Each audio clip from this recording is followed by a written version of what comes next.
I go to the University of St. Thomas, and I'm actually a Ewing sarcoma survivor. So she kind of said something about how it takes a really long time to diagnose cancers that are sarcomas, and that exactly happened to me. We think my tumor started growing in May of 2015, but I wasn't actually diagnosed until December 2015, so that's about a 6-month gap. Before cancer, I was a 3-sport athlete. I played 2 instruments, and I was just kind of your average sophomore in high school. And that was me before cancer. My hair is almost that long, which is nice. But yeah, I was a typical overachieving student. I went to Wayzata High School. I never thought that the pain I was feeling in my back was cancer. So basically, what ended up happening was I kind of had this really bad fall. I was goofing off with a friend, and we were kind of walking on a tree that had fallen over, and I slipped and landed on my tailbone. So I went in for this pain that I was feeling, and they said, yeah, it's a tailbone injury, like you're okay. So I went and had that fixed because they thought I broke my tailbone, which I think I ended up doing, but it was kind of like right around the same area where my tumor was. So my tumor was a 6-inch tumor, and it was in my sacrum, and then it had also spread to my lungs. But it wasn't until August when my parents and my family, we decided to take a trip to Montana, and we drove out there. So sitting in the car for about 8 hours, I was in a lot of pain. I had to lay down in the back seat.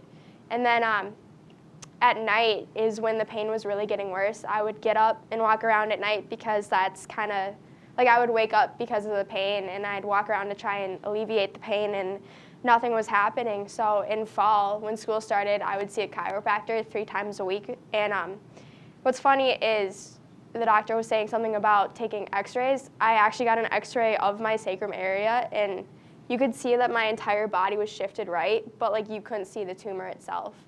So the x-ray almost, if anything, ruled out the fact that it was not cancer. So I continued seeing the chiropractor, and it wasn't until my symptoms got worse I lost feeling in my entire left leg and walked with a really big noticeable limp. And actually the only person that ever said I should get an MRI was my mom. I had no doctors tell me that I should get an MRI, not my chiropractor, not any other specialist I went to. It was basically my mom saying like, hey, like this isn't normal. Her entire left leg's numb. I was having really bad nerve pain and nerve symptoms. So we scheduled an MRI, and right after the MRI, we scheduled a visit with a neurologist because I thought it might be something with my brain since my left leg was numb. So like the MRI was an emergency MRI, so we went in and I got the MRI, and then straight from the MRI, I went to the neurologist's office. So at the neurologist's office, they actually called my mom's cell phone and said like, hey, we found a tumor at the base of your daughter's spine. And so she gave the phone to the neurologist, and he kind of came back into the room and said to me, like, hey, there's no easy way for me to tell you this, but we found a tumor at the base of your spine. And this was 4 days after my 16th birthday, and on my 16th birthday, I failed my driver's license test, so I thought that was like the worst thing ever. And then like 4 days later, they said they found a tumor at the base of my spine, so like kind of gives you some perspective. But straight from the neurologist's office, I went to Children's Minneapolis where they did additional tests. I actually had a like really good doctor come in and say, it's not cancer, we think it's a bone cyst, like don't worry, it's not cancer. So like at the hospital I was treated at a doctor that's really well known for being like smart and intelligent, said it wasn't cancer. So like I had it in my mind that like it's okay, cool, it's benign, like it's not cancerous. But like unfortunately the oncologist was actually out that day. So she came in and kind of said to my mom, like, yeah, we think it's cancer because we think it's spread to her lungs. So I spent the first 3 weeks in the intensive care unit because I was in so much pain, and they had to do a lot to try and alleviate my pain. And officially on like December 1st, I was diagnosed with stage 4 Ewing sarcoma. And my doctor straight out told me I had a 30% chance of survival. So like kind of going into the fight, I knew like it was going to be hard because statistics were not in my favor.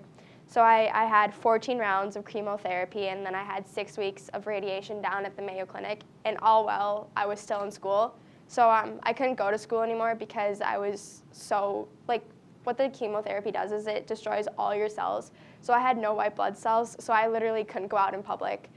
So I did online schooling. So I was doing schooling, I was getting treatment, and I was still trying to be a normal person, even though I had like not an ordinary thing happen to me. So I went through about 9.5 months of treatment, and she talked a little bit about like anxiety post-cancer. I think one of the biggest things I struggle with is I go in for scans now every 6 months, and honestly, it's the scariest time of the year for me is, like, I don't care about my finals in school because I'm in college. Like, grades are a big thing in college, but all that stuff kind of gets pushed aside when it's around scan time because I'm trying to make sure I'm okay mentally, because it's kind of not like I'm scared of what could happen. I'm scared because it did happen. Like, everyone was telling me I was fine and it wasn't cancer, and it was. And I don't know, I like to think that had my cancer been found earlier, it wouldn't have spread to my lungs, and I would have had a better chance of living. And like, I have a lot of long-term side effects that she was talking about. A lot of that stuff has happened to me, and you know, it's going to affect me the rest of my life. And maybe had my cancer been caught earlier, I would have been okay. However, currently I'm about 2.5, 3 years cancer-free, and like I said, I'm a freshman at St. Thomas. I'm hoping to major in business communications and graduate with a 3.9 GPA. That was something I missed out at in high school, is getting good grades and being able to go to school, because my junior and senior year of high school was spent following up in treatment and making sure my health was okay. I lost a lot of friends my sophomore year because a lot of people couldn't understand what I was going through. So it's really isolating being a cancer survivor, because you really don't have a lot of people that understand what you've been through. And so that's hard. I tend to relate better to adults because I feel like I've had to mature a lot sooner than a lot of other people. So that's, I think, the hardest part. But that was me in the intensive care unit. I decided to get my hair cut because I didn't want it falling out and kind of getting all over the place. That's me with no hair. I kind of liked posing for photo shoots. I thought it was fun because I decided why not embrace it. One big thing that helped me get through cancer treatment, though, was volunteering. Halfway through treatment, when I was at the Mayo Clinic, a group called the True 365 contacted me, and I kind of began volunteering with them. The co-founder flew out, and through that organization, I have spoken on the National Mall. I've spoken in front of Congress people. I've spoken on Wall Street and kind of done these awareness campaigns to help raise awareness for childhood cancer, because I don't know, I don't think childhood cancer is rare. I know a lot of people that have it. Actually, there's another guy at St. Thomas, he's in my grade, and he had Ewing sarcoma as well, and he was actually treated here. And so I don't think it's rare. And for me, like, speaking up and raising awareness about childhood cancer was like the best way for me to kind of make a difference. So that's kind of been my driving force in all this, is even though I got cancer, I'm going to make the best out of it and try and change someone's life. So that's why I'm here doing what I do.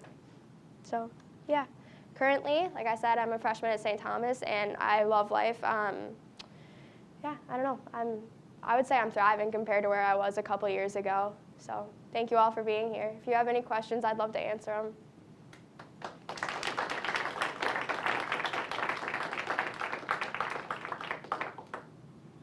That's kind of where it went wrong, is like the doctors assumed I was didn't have a high pain tolerance and didn't believe me about the amount of pain I was in. And I think I didn't even believe the amount of pain I was in. I was kind of trying to suck it up and deal with it. But like, looking back on it, like, I was passing out around 7 o'clock every night because my body was exhausted from being in constant pain. So I think maybe the doctors were listening a little bit more to what I was saying and taking my symptoms a little more seriously would have really helped.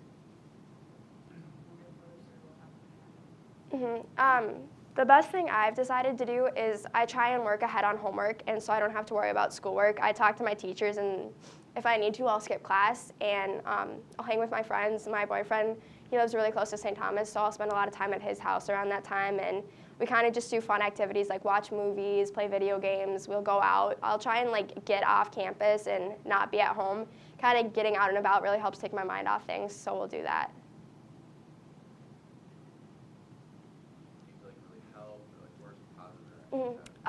My first doctor, my pain and palliative doctor, I don't know her last name. She literally just said, "Call me Casey," and she worked her butt off to make sure I wasn't in pain. And honestly, like through her hard work and everything, I was pretty comfortable in the intensive care unit.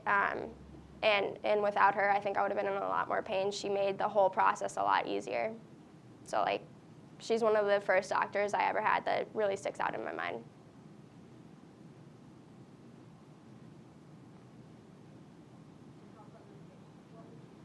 I would say get an MRI.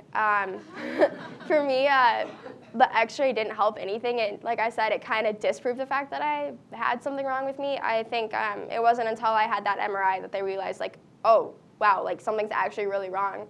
I had gone, like I said, 6 months with all these symptoms, and no one suggested getting an MRI. My mom, who's not a medical doctor whatsoever, like, had to be the one suggesting an MRI. So I don't know, if doctors were a little less hesitant to suggest that type of treatment or that type of, I don't know, like scan, it'd be a lot better, because I think getting an MRI like 3 months prior when I was first having this pain and when the tailbone issue didn't go away and I still had the pain, I think had I gotten an MRI, like I don't think my cancer had spread yet, and so it probably would have been like a stage 2 with like an 80% chance of survival. So yeah, if you guys could order an MRI when your doctors, that'd be great.